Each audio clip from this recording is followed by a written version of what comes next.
still gonna do. We just have to announce it. Oh, that's true. We're gonna pause. Let's see if I've got the one. Yeah, because that's I've never taken a trip like When could we do it? Infringe upon. Tomorrow? I don't even know how you- Well, Eric Tonight? and I. Oh, I got her. She gave her a was on. copy of Did you? Oh, good. Because I don't think she did. God didn't do the Constitution. Because she was on the front. Where'd you page of it. vacation, So I could Christine? see where. I'm sorry. Where'd you vacation? We went to Thailand, Oh, Singapore, wow. Cambodia, Hong Kong, and Vietnam. That sounds amazing. Yeah. Had a blast. Oh my gosh. How long were you gone? Almost a month. They did. You know, they've been interviewing. So how'd you different figure out leadership the in that route? city. Well, we took a That she cruise, had a whole. Okay, but the cruise went No. from Singapore to. okay. But to fly into Singapore, it was actually cheaper to fly into Hong Kong, or I'm sorry, into Thailand, and then stay in Thailand for like a week. Okay. So we flew into Bangkok and stayed in Thailand for a week before we went on a cruise, and it was cheaper to do that than to Wow. fly to Singapore. Cool. So when we get ready to plan our trips, we should go to Christine and ask her how to do that. I know. Apparently, she knows all the All the tricks. tricks. Very clean. Wow. Like, It is like I think Not they yet. might beat you if you're Yeah. Need to wait. Pull out the band. So they got the SARS virus card. Yeah, that other one. Or the coronavirus. Corona. Oh, yes, sir. Oh, As a matter of fact, maybe we should isolate her for a while. That's what I was kidding about earlier. Yeah, I was kidding. Oh, Came over, she talked to us. We had to leave. Welcome back, Christine. How are you doing? from a distance, please. you're sitting next to her. Yeah, I mean, you just very, reminded me. She leans this way. Yeah. I'm like, you're welcome. So we'll hold off her doing our party for 14 days. Is it the Dorman? Christine? Oh, It's 3:00, everybody. I'll call the meeting to order for the work session for February 11th, 2020, for the city of Sierra Vista. I don't know why I can't get my words out today, but we're all here with the exception of the Mayor Pro Tem who called in and says she would not be able to make it. And I'm sure Ms. Pacheco will be here shortly. But we're going to start with the 13th February council meeting agenda items. And as usual, it's call to order, roll call, invocation, pledge of allegiance, acceptance of the agenda. Does anybody have any issue with the items on the agenda? We need to add something, delete something, change something on the agenda? I'd only say for item 2, although I did watch it on video, I may recuse myself because I was not here. Okay. That one. You talking about 2-1? Yeah, I was gonna say, am I looking at the right one? Yeah. I might be looking at the Yeah. wrong one. That's the approval of the regular minutes, right? Yes, that's Yeah. the one, yeah. Yeah, but you might want to just comment that you'll, Although I have no issues with with the anybody. others. It's like a partial. Okay. okay, thank you. And I think we'll be okay with that. Okay, awards and presentation. We have a proclamation for congenital heart disease awareness, or defect awareness, I should say. Any items on item 2 for any comments, questions, or changes for the council meeting minutes of January 23rd, 2020? No, sir. Okay. We have a couple of resolutions of appointments for the Industrial Development Authority and for an acceptance of resignation of Ms. Calabrese, as well as an appointment of Julia McCall to the West End Commission. Any discussion on those 2 items? No, sir. Okay. Under the public hearing, item number 3 is the Development Code, declaring a 30-day public hearing for some proposed changes to the development codes in certain subsections. Matt, do you want to give us a rundown? Mr. Mayor, members of council, as part of this year's work program, we reviewed the city's subdivision regulations with respect to processing procedures, information requirements, levels of approval, and security requirements. As we do with every update, we're looking at the practical aspects of how we evaluate submittals, making sure that each step serves a purpose and the amount of information that we require is proportionate to the decision being rendered. We also factor in the feedback we routinely receive from the applicants on potential improvements. So what is a subdivision in the state of Arizona? For towns and cities, it's basically the division of land into 4 or more lots for the purpose of development, or 3 or more lots if the boundaries have been fixed by a plat. If a new street is involved, any such property is divided into 2 or more lots, tracts, or parcels of land. Subdivision includes any condominium project involving 4 or more parcels. And so the proposed amendments were designed to fulfill the requirements of Title IX, Article 6.2 of Arizona Revised Statutes. Some of the specific issues we're seeking to resolve through these amendments are, first, redefining and providing a more streamlined process for minor subdivisions of 10 lots or fewer where there are existing streets forming the boundary.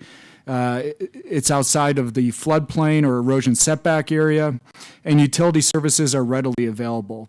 In those cases, the applicant could go straight to final plat approval stage, saving time. The process is primarily geared to infill sites where the infrastructure is already in place and where we're trying to facilitate redevelopment. We're also building into the code a process that currently doesn't exist for minor amendments to an existing approved plat. Currently, any change, no matter the significance, must be approved by council. The proposed plat amendments or proposed amendments would allow a property owner to correct any errors, adjust any drainage or maintenance easement boundary, or adjust lots in a manner that does not increase the number of lots or change existing utility easements, street access, or other public dedications. The adjustments cannot exceed 50% of the total lots identified on the plat. This is particularly useful in cases where a developer wants to combine smaller lots into larger lots based on changes in market demand. Because density is being reduced, the action would affect the water adequacy certificate.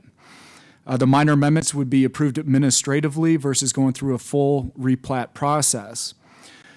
There's also no mechanism in the code for doing a land split in an existing platted subdivision without going through the full replatting process. Our code requires owner permission on the application, so in cases where lots within a subdivision have been sold off, it poses a challenge in gathering signatures from all the owners in the subdivision. Pursuant to state law, this would apply to lot divisions consisting of 2 or 3 lots that are 2.5 acres or less. This review would be administrative and could be accomplished in under 30 days. So those are the process changes in regard to performance security, which is in place to ensure public improvements are constructed according to city standards. Recommending that we allow sidewalks to be deferred until after the home is constructed, but no longer than 5 years from the final plat approval date. This was requested by developers who were having to replace damaged sidewalks post-construction from the heavy equipment operators during the construction. ADA is a priority, which is why we're recommending a 5-year maximum time frame. And if I have to go back and recover, any of those process changes, I'd be glad to do it. Jeff is here to provide, some real live examples pertaining to some of the amendments that are being proposed, if you want to hear those. Well, let's start to see if we can do that. I just want to make a comment that the problem about cracked sidewalks, especially since we've been in this period where, and I'll pick on my neighbors in the Oakmont subdivision, which I walk around on a regular basis just to get exercise. Over the last 8 years, normally a development would be done in less than 5. And this is only 120 homes or whatever it is, and it's a smaller development. But because of the economy has drawn out the building of homes, there are areas where the sidewalks basically were crumbled, and this is a better fix than what we currently have. However, you're still going to have people that may complain, council folks, that come up and say, "Hey, the old way we used to do it, I always had a sidewalk while my neighborhood was developing to walk around. Now there may be a gap of 2 or 3 lots, and then we pick it up again, etc." So it's not completed, and we may get complaints that we still haven't fixed the problem. I think this is a better way to do it, but we still haven't fixed the problem of having a customer or pedestrian friendly or an ADA friendly sidewalk available from the time they start developing the homes. Oh, there's no sidewalks in my neighborhood. Well, that's because it's an older neighborhood. Wow, sidewalks in your That's neighborhood. because it's an older neighborhood. Yeah. Just a quick question. And I think I know the answer to this, but I want to check before I make assumptions. Once the sidewalks have been put in place and they are crumbled, is it then still, whose job is it then to fix? Well, okay, so there are two instruments. Okay, so first is the performance security to make sure that they actually construct a sidewalk within the prescribed time frame. The second is they have to post a warranty, which covers 2 years. So if there are any defects that we find after we accept the public improvement, we could go back. We can give them the opportunity to correct, and if they don't correct, we have the funds in escrow to conduct the repairs. But that, in a normal situation, normal timeline, that would work out great. Correct. But in this one development I'm talking about is, I think we still have 2 lots Sure. that don't have houses on them, if I Sure. remember, my last count was correct. And, you know, it's potentially a big truck could pull in. It's like they've been there for, actually, I watched them move in. I might watch them build the development around my house. So they've been in there for at least 10 years. So And that was a factor of the economy, not factor anything that the developer did. Sure. So then after 2 years, then we are, as the city, are responsible? Once it's past the warranty period, yes. 2 years, when does that 2 years start? Because From going the back to, like- acceptance date of the Okay. public improvements. Okay. And we try to delay that as long as we can. Right? Go ahead. So I'm trying to sort this out, and particularly around the sensitivity to the disabled accessibility. And say in a case where 90% of the homes have been built, could a sidewalk be put in at that time? And I'm thinking that was kind of a disability issue, but also anybody's issue for walking around the neighborhood.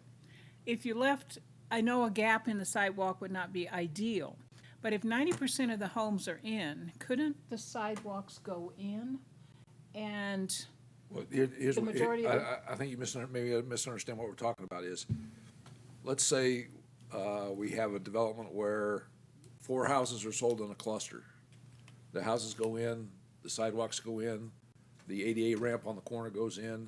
that However, will happen? yeah, however, the 2 vacant lots on one side don't have a sidewalk.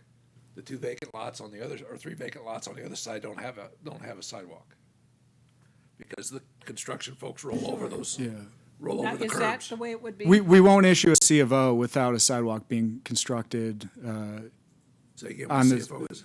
a certificate of occupancy. So before we issue that on the house, the sidewalk must be installed But that's on the individual properties. on a lot-by-lot basis. I was talking about as But- a whole neighborhood, there But may be as a a gap whole, in the sidewalk. so what we're suggesting is enacting a 5-year time limit from the final plat approval date for that entire phase to have a continuous public sidewalk. So the clock starts ticking as soon as the final plat is approved, that regardless of whether it's fully built out or not, you have to install a sidewalk for that phase of the plat. The entire phase? That's correct. Okay, so let me be sure I understand In that. 5 years. If, as each house is completed, you do have to have a sidewalk? It's a requirement, a code requirement that, yeah, the lot have a public sidewalk. Oh, okay. But all the sidewalks may not be done. Understood, Right, yeah, and just so in- rather than do it up front as part of the street construction, developers prefer to do it on a lot-by-lot basis, post-home construction, so that, you know, they're not damaging that sidewalk as part I of thought the. you were holding off all sidewalks No, no. until. Not only, Oh, a okay. lot, they don't know where the driveways are gonna go to on each lot too, so they like to wait till the end. Depending on the Yeah. style of the house that's picked, it may be on the left or the right or in the middle. Okay, got it. Thank you, thank you. Thank you. Thank you. Matt, was there anything, anybody else on other issues? I just have one quick question. Can you go back over where you're talking about getting the signatures for the owner occupancy? I was not quite Sure. 100 yet. Okay, so right now, there's no avenue in the code to do a minor amendment to an existing approved plat. Okay? So you have to go through the same manner as originally approved, which means that the owner must file the petition. In this case, you know, if it's, you know, down the road and it's not all under single developer ownership, they have to get signatures from all the lot owners that are part of that subdivision in order to make application. And what would And that's be, a city code requirement. what would be considered a minor amendment? As defined under the proposed language, it would be adjusting an easement boundary. Say a floodplain's been adjusted, you could potentially make that modification to coincide with the revised limits. If they want to combine lots, so have fewer lots, that would be, you're not increasing the density, the impacts to public services will be lower. So that would be considered minor in our view and could be administratively approved.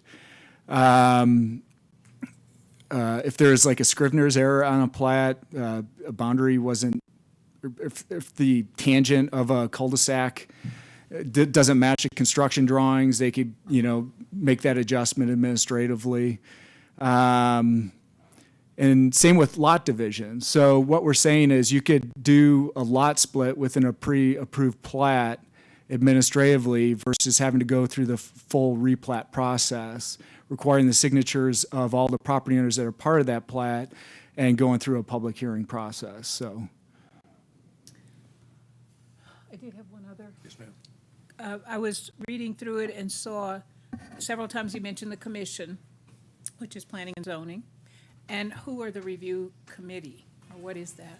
Sure. The Development Review Committee is composed of the interdepartmental review team, so the city engineer, the fire marshal, community development, the mayor, the assistant city manager, as well as 2 representatives from the Planning and Zoning Commission. Okay, thank you. It's kind of a group that kind of looks at the final, and asks stupid questions so we don't do something bad.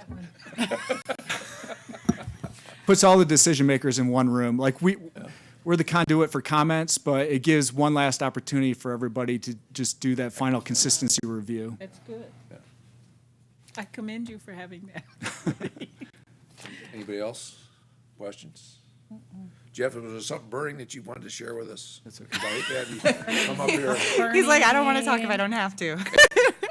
He was here for color. Okay, so we'll move on to the next item. Thank you, Matt. Thank you, Jeff. Item number 4 is a grant with our good friends over at the Joint Communications and Ms. Papa Trefon. Good to see you. Thank you. Likewise. Good afternoon, Mr. Mayor and members of council. Thank you for allowing me the opportunity to present the following resolution. Text to 911 services ensure members of the public who are limited in their ability to use voice communications are able to communicate with primary service answering points.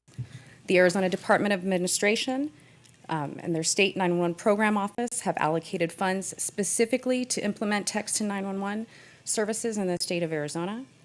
In my role as the Cochise County 911 Administrator, we have secured a grant in the amount of $67,200. This funding will cover the cost for equipment, installation, and maintenance for primary service answering points in Cochise County.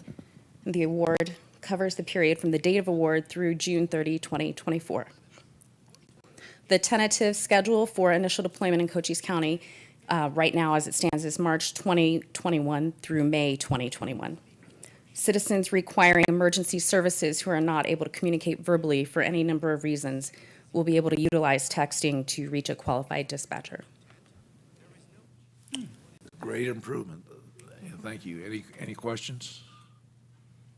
And this comes from the grant, accepting the grant. Go ahead. And there's no what do you call it, balancing, we don't have to put any money into the Chuck? grant too, just, what do you call it? No, ma'am. Match. Match. Yeah. And do you see a big need? Even one person is a need, but do you have a lot of that issue? Well, we're not able to accept those calls now, so it's difficult for me to say how many we might receive. And it's not only for people who are not able to verbally communicate, it could be for people who feel that they're in danger and don't want to have their whereabouts known. Not to be like the person who watches too much TV, right? But there's always this situation where someone might feel a little bit more comfortable utilizing that service. From other counties across the state that have already implemented text to 911, the influx is not that many calls. But because of ADA requirements and the Arizona Commission for the Deaf and Hard of Hearing There was a lawsuit a few years ago against the state of Arizona 911, and so they have allocated those funds to make sure that every PSAP across the state has the ability to accept those calls. Thank you. Yes, ma'am. And this is kind of just a random 911 question. So do you have to register your number here? And this might actually be more for Chief Thrasher. Like, for example, my personal cell phone number is not 520. It's a different number. And I know my husband had to go in and transfer it here. So if I call 911 from my number that it comes here, would we have to let people Have know? a voice over IP service? I do not. Okay, so voice over IP would require that you change your Okay. address information. But when you call 911, it's strictly based on the location and the tower that you hit and where that tower is designated to So send if your we're call. doing the text as well, we don't have to notify people that they have to? Okay. No, ma'am, it will follow the same procedure. Sir. Is the 67,200, is that capped yearly for the length of the contract, or length of the grant, or is that? Yes, that was for every PSAP in Cochise County to be outfitted, and it includes all the maintenance throughout that period through June 30th of 2024. Okay, so it's not like 13,000 year one, 13,000 year two, it's until okay, Yes. thank you. Mr. Petici. Yeah, Mr. Mayor, members of the council, and thank you, Susan. This is the second enhancement to services here that we've experienced recently and getting grant funds, and Susan's doing a great job with that. She's also in the process of working on implementing emergency medical dispatch right now as well. So both these are excellent enhancements to our 911 service. I agree. Thank you. Thank you. You're doing a great job. Thank you. Thank you very much. Okay. Any other questions for me? I think we're good. Thank you. Thank you very much for your time. Okay, then we move on to call the public comments and requests to council, and I won't say adjournment yet.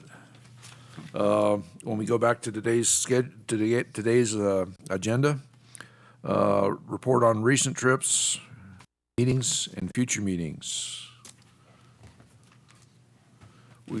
We have folks going. Do we have folks going to DC coming up Oh, yeah. Yeah, but next month. next month? Okay. Who's going? I think I don't know. It's Me. you, and I think Rachel's going. Okay, then that's it. If she's feeling up to it. All right. Chuck and I will probably be going up on the 2nd through the 5th of March with the Huachuca 50 to talk a number of issues on our little trip, and we're going to talk about some issues dealing with the post. We're concerned too. We're going to bring his name escapes me, Bob Gomes from the hospital.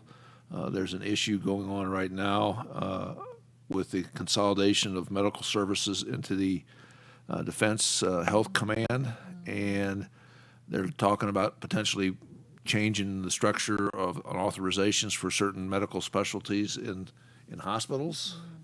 And that could affect us drastically because of the amount of time it takes to recruit the civilian side that would reinforce that.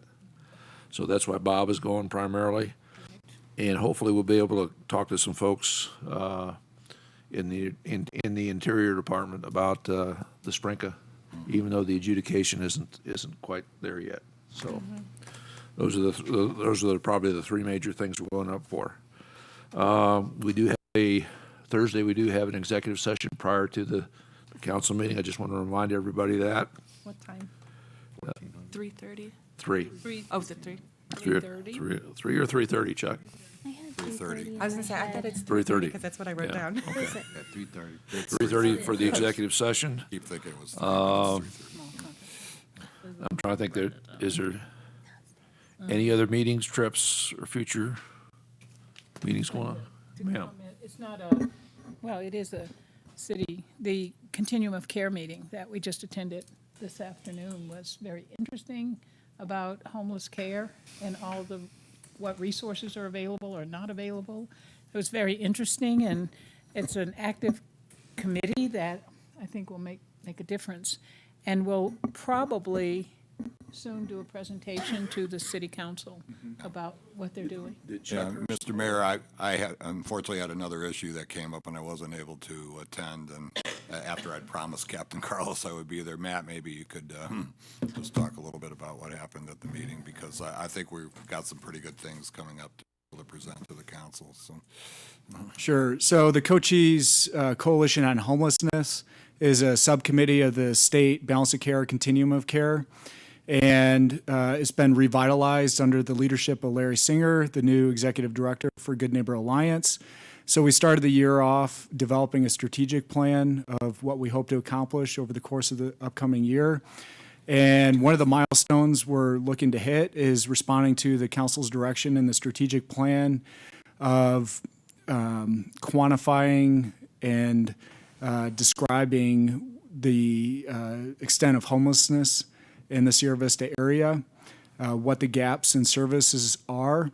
And so Larry's in the process of building a presentation that will be ready.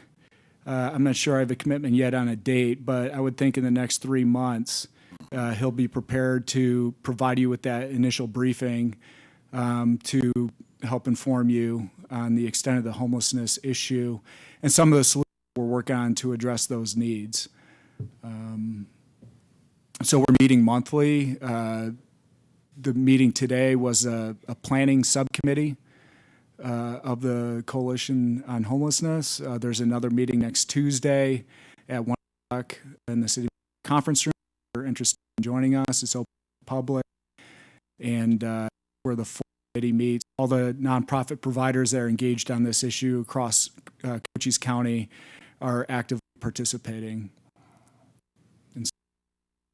Focus and traction to addressing the issues in a strategic manner. Well, that's good stuff. Thanks, Matt. Appreciate that. Anything else? I did have a couple of other things. It's been 3 weeks since we've met. Yeah. And so a lot of things have gone on, but I just wanted to comment as a kind of a pat on the back to the VITA contribution to the community, that there's several VITA groups meeting in the community to help people with their tax returns. And also AARP is also doing some tax returns. And we learned last year what a huge benefit that is to the community, the way they're able to help folks save money on their taxes. And also, this is a little early to talk about it, but the fact that the school system has started the process of looking for a new superintendent for the school district, and that there will be public forums in April so that people can submit questions or meet, I'm not quite sure, or meet the And that's been in the paper too, yeah. Oh, okay. So I just wanted to comment about that. And another thing I saw in the paper that really caught my attention was Ted Forte's article on the night skies, and how important it is that we maintain and continue to do what we can do to keep a dark skies community, even though we're not a designated dark skies community, to do all that we can, which we have done, especially with the Schneider project. And others. And others, yeah. So those were things that just caught my attention. And also, Carolyn and I attended, and maybe someone else, the Legacy Awards that were about a couple of weeks ago. It's the And- Legacy Foundation's Innovative Grant, yeah. And go ahead, and do you want to say a few things? There was about one I that? wanted to point out because it does affect us. Wichita City received a grant from them to reinstate their bus system, and so they'll be able to bring residents, passengers into Sierra Vista to our transit station to get them into Sierra Vista and Tombstone, and they'll be operating. I think they're going to start it in March next month. So It's really exciting. yes, that is exciting. And we just can't, go ahead. We've received the IGA, their attorney sent it over to Nathan, so you'll be seeing that IGA at a council meeting soon to allow them to come over. And it's similar to Greyhound and the Cochise Connection to use some of our service, our stops and the transit center. I understand they can't duplicate any of our routes. So would they just come to the transit and then return? Okay. I think they are going to stop at one or two stops as well, but no, they're not going to do any of our specific routes. I think it's Cochise College and the hospital. Oh, okay. That's good. Okay. Anybody else? Okay. I have a question. Yes, ma'am. We didn't have it on our agenda today, but we ran out of time last time. We didn't ever talk about the executive report. About the what? Oh, that's right, we didn't, did We did not, If you have- well, we did can- not discuss the That's right. executive report, and then we didn't put it on the agenda. The last month's executive Last report? executive report, Oh, I thought we did. No, we skipped it. I'm trying to figure out how to do this legally. Well, I just, maybe we could put it on a Gener- future well, if agenda. you We'll have, put it on the next yeah, we'll agenda. make sure we get it on, we'll get it sure on the next one. I didn't next wanna one. wait another 2 weeks, but. Well, Did you have a, I- oh, we can't Wait. talk about it. yeah, well, it's not on, It's not on the agenda, we can We're talk. screwed. I would make that Sorry. request. Put it on I the should have agenda. picked up on that, I'm sorry. Oversight, for sure. My fault. Yes, sir. I just wanted, on what Gwen brought up with the Coalition for the Homeless, I'm working with Larry right now and Carlos. March 20th, I'm doing a day in the life of. I'm shadowing one individual, and I'll be staying the night at the Good Neighbor Alliance to raise money, and to do awareness, one of the coalition and what we're trying to do. So if any councilman wants to talk to me about it after the meeting, just let me know how you can help next, because our goal is to have somebody a month do it and put out more information, How so. will you report on what you do? What we're going to do is, prior to that day, so the 19th, I'm gonna do a live interview with a radio station, and then that day, I'm gonna do interviews with Larry himself, Sydney, who y'all should have met today at the meeting, who's actually a great story in of itself, and then Captain Carlos and St. Vincent de Paul. So I'll be traveling all on foot, traveling around with Sydney and another gentleman, Jesse, who I'll report on in a minute, was amazing. And just go live, social media, my own page, and just getting information out, so. And we have a GoFundMe that'll be started hopefully by the end of this week, so. For Good Neighbor Alliance? For Good Neighbor Alliance, yes, ma'am. Okay, anything else? Okay. Next item is the board and commission liaison updates. I have some, if no one else Lay wants it to on go me, first. brother. Thank you, sir. Parks and Rec has been busy. So Saturday, we went out to Veterans Memorial Park. We had Matt come and talk to us earlier about the Adopt a Park program that the city has. So in order to bring it back to the public and get public awareness out, we went out Saturday morning, way too early at 7 o'clock in the morning, and painted the pavilions.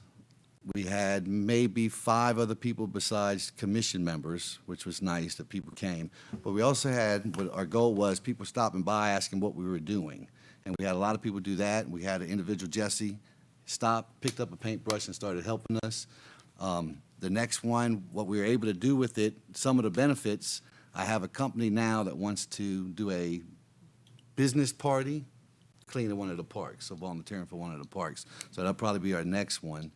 And then on top of that, tonight, if y'all want to come, we're going to be talking about Chapter 94, the commercial vending activities at our commission meeting tonight, what to do with it, changes, and then picking a date for the drone forum to discuss allowing drones in certain areas, permits for the drones in certain areas. So Parks and Recs is doing some good things, and hopefully we'll have some results back for the rest of the council to look at with the drones and what their recommendations is, and they're doing good.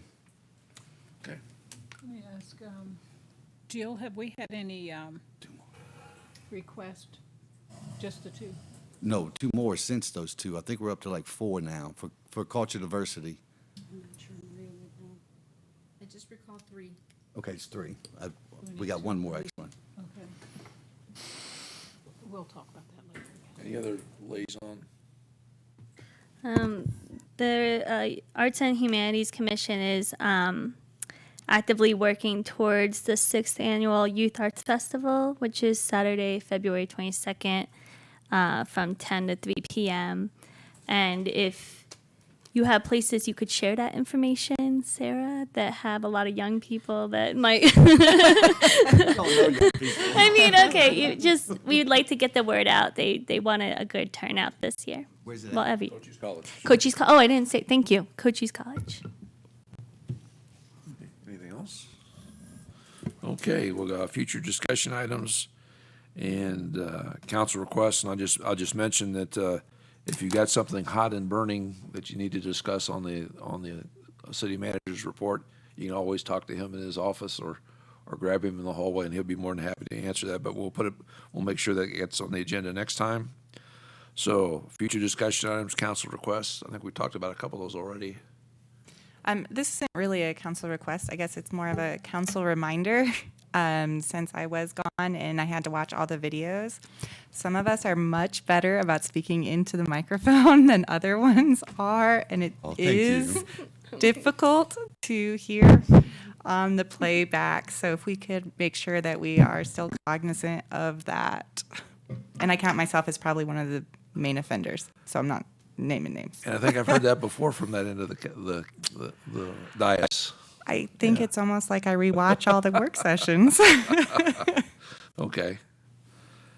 Anything? Yes, sir. I'd like to, and I guess this is when I do it, and we spoke about it already. I'm writing a proclamation up to present to the rest of the council for approval and to look at declaring or for Achieve 60, the education program. And I want to have Selena come present to us what they're doing, why they're doing it, and how we can help before we take on that proclamation or bring that before everybody else. So I just, For the city to accept. for the Oh, city to accept expect- that challenge and step up for education and stuff, and at least say that's what we want to do and put forth effort, so. Okay. Okay, anything else?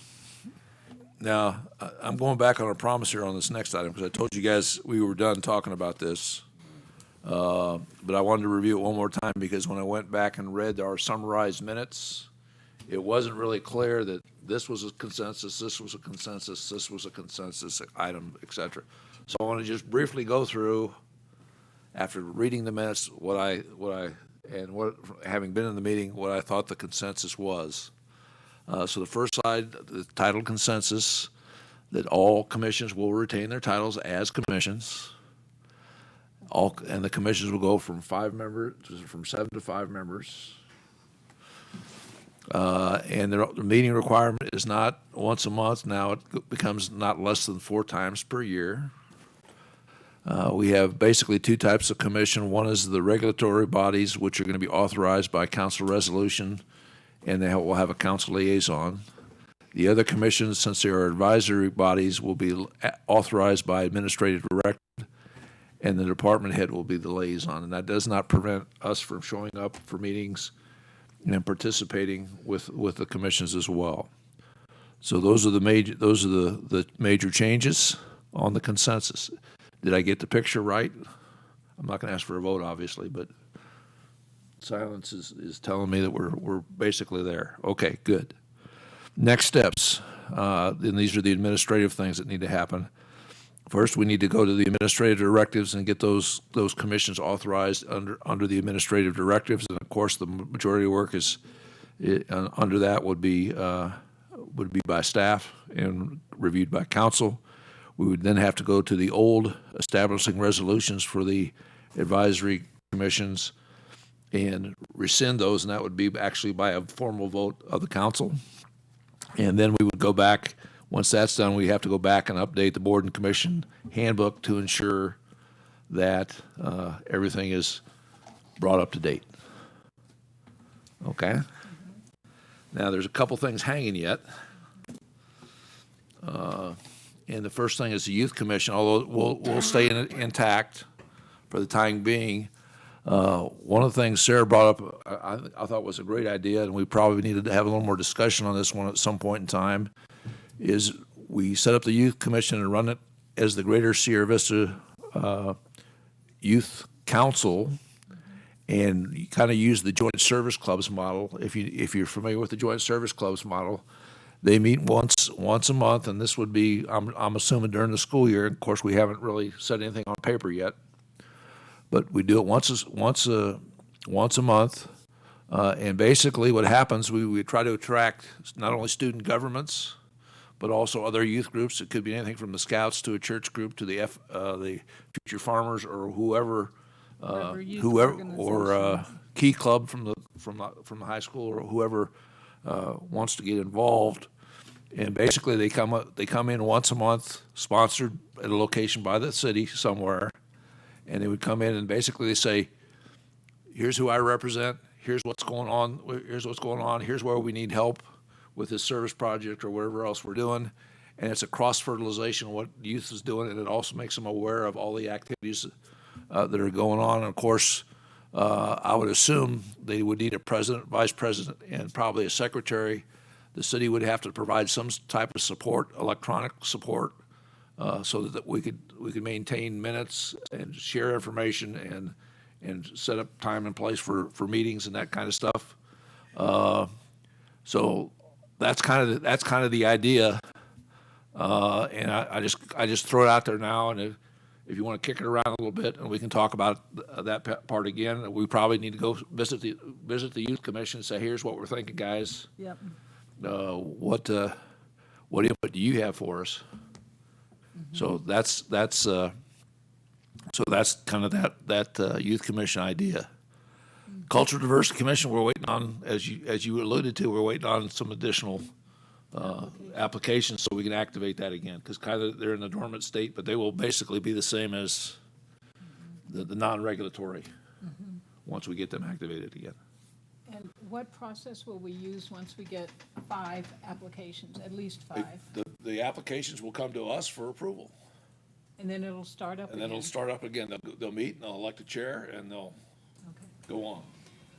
And EAC is just going to remain a commission the way Yes, it indeed. is? That was the consensus. Yes, ma'am. And I just want to make sure that I completely understand everything that was going on. So when we bring it down to a 5-person committee, although we're still calling them commissions, Through attrition. through attrition, and I get that. Now, is it still Robert's Rules of Orders and all of that, or are we? It's recommended, I think we should recommend that they generally follow Robert's rules. Sure. To conduct the meetings. And then they still have to have. Conduct an effective meeting without generally following Robert's rules. I think that's fair. Do we still have to then have a quorum for them to meet then? Yeah, I would think if they're going to generally follow Robert's rules, the answer to that question is yes. And Jill, we had a question about, Gwen, why don't you restate your question? Does open meeting law still apply? Oh, excuse me. Does open meeting? Sorry, Z. For bodies, whether you call them commissions or committees, that report to and are organized at the staff and department level, no, they do not. Only those bodies that are directly advisory bodies to council have to do the open meeting law, and that are appointed by council. So the Yes. two regulatory bodies would have to follow open meeting. Correct. Anything that stays a commission where you guys appoint the members and they are established as an advisory body for you, then all of those laws apply. Does that include agendas, publishing agendas? Yes. Okay. Agenda posting is part of open meeting law, yeah. So we would have 2 commissions that would still do that, correct? Planning and Zoning and Parks and Rec, and then the other ones are, got it. Okay. Yep. What, Well, they're not required to. They could voluntarily. still do it, I would think they would want the clerk to notify the meeting times if they want public participation. But that's their option. It's not a requirement. that was going to be mine. So when we put together oops. When we put together the We need to get one of those little Guidelines. clip microphones for you. it's fun to play with the mic. Beep. When we put together the council, the commission handbook, Yep. we will put recommendations in there for what we think Yes, would be ma'am. the best way to do. To run the Run commission. their Run the business. commissions. Okay. Both types of commissions. My concern was really about that we would know when they meet and the times and that sort of thing. So we could attend if we chose to. Absolutely. Mr. Okay. Mayor, wanting sir. to micromanage. I've already so to speak. asked Ms. Osborne in my office to start drafting, taking a look at all the documents that need to be changed and to start drafting that. And she will be working with Ms. Adams Okay, so I'll on talk to them. changes that will come before the council. Great, I'm glad So you we take the don't first need step. to do that. Okay. Anything on this last item? Yes, ma'am. So, I am in agreement and on kind of a across the board sweep to start. I would hope, does this model give a little bit more flexibility in how they run and stuff? I think that was our goal. I think it does I recommend that they do follow Robert's rules and they make at least abbreviated minutes and that kind of thing, so they keep track of where they are. But as far as not having to worry about public votes and some of the open meeting laws, I think that helps as well. So as they won't be directed by council, are they setting their own mission? No, and all the that? direction on their mission comes in the, get the right, get my notes. Comes in the administrative directives, and that's what Chuck said that, Okay. she's gonna review what's there, and I'm gonna be involved too to make sure it says, if it says will advise the council, and it should say will advise the director, that kind of verbiage needs to change in the administrative directives. Okay. Also, Mr. Mayor, members of the council, and that's a really good question because each commission currently has a council-approved statement or of mission and support. And we will check, there's probably some obsolescence in there too, and we will make you apprised of anything like that as well. Did that answer your question? Great. Okay, so I'm not gonna promise we won't talk about this again, but timeline is, it looks like the Cultural Diversity Commission is coming along.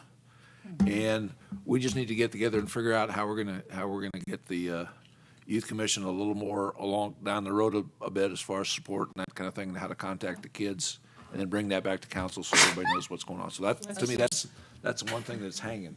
Rick, I still, about the youth, what then is their tie-in to the city, so to speak? Well, How do they- it gives us an avenue as the city, as well as first thing is it makes the youth aware of everything else that's going on in town, which is a good thing.